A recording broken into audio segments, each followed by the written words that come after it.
तो इस चीज़ को भी डिस्कशन का हिस्सा बनाया जाएगा और ये सबसे अहम पॉइंट है। इसके साथ साथ आबनाए हुर्मुज़ की बात हो रही है, तो जनाब बैनुल अक़वामी समंदरी गुज़रगाह खुलने के बाद आलमी मंडी में तेल की कीमतें कम हुई हैं, तो इसका फ़ायदा भी पाकिस्तानियों को पहुँचा है। थोड़ा सा कम ही सही, लेकिन हुकूमत ने पेट्रोल 74 और हाई स्पीड डीजल 67 रुपये फ़ी लीटर सस्ता कर दिया है।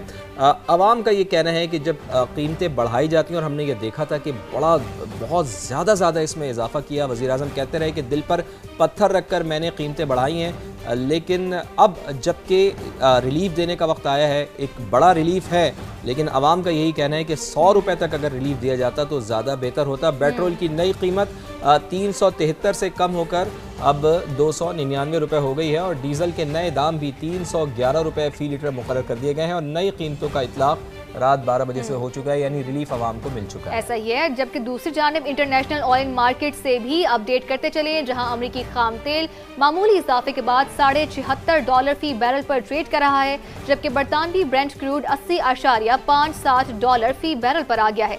वज़ीर आज़म शहबाज शरीफ कहते हैं कि वादा पूरा कर दिया, लेकिन अवाम का मुतालबा है कि पेट्रोल की कीमतें 250 रुपये की सतह पर वापस लाई जाएं। इससे ज़्यादा आवाम को रिलीफ मिलना चाहिए। 268 जो था जब ईरान और अमेरिका की जंग हुई थी, तो उस टाइम 268 था। जैसे 260 का आगे था वैसे होना चाहिए, तो गरीब को रिलीज दें तो पूरा दें। मज़ीद होना चाहिए, कम से कम भी कोई 250 के राउंड बर्ड होना चाहिए। वो आम जो बंदा है ना, उसके लिए ये भी महंगा ही है। अभी भी कोई इतनी ख़ास नहीं है कि माना जाए भाई सस्ता हो गया कि नहीं। पेट्रोल जड़ा है और सस्ता होना चाहिए। हाँ जी, पेट्रोल 200 रुपये तक होना चाहिए।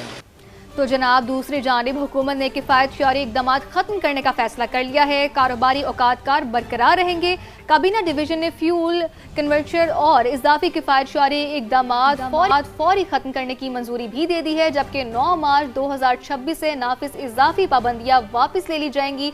ये वही नोटिफिकेशन है जिसका सबको इंतजार था। मार्केट्स, शॉपिंग मॉल्स और बाजार रात 9 बजे बंद होंगे, जबकि मार्कीज और शादी हॉल्स रात 10 बजे तक खुले रह सकेंगे। बिल्कुल, अलबत्ता अगर रेस्टोरेंट्स की बात की जाए, कैफ़ेज़ की बात की जाए और फूड आउटलेट्स की बात की जाए, तो रात 11 बजे तक ये खुले रहेंगे।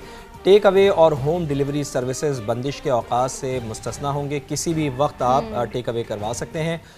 CNG और EV चार्जिंग स्टेशंस, बेकरीज और तंदूर भी पाबंदियों से मुस्तस्ना करार दे दिए गए हैं, यानी कि अगर रात को 11 बजे आप रोटी लेने के लिए जाएं तो तंदूर वहाँ पर आपको खुला हुआ मिलेगा।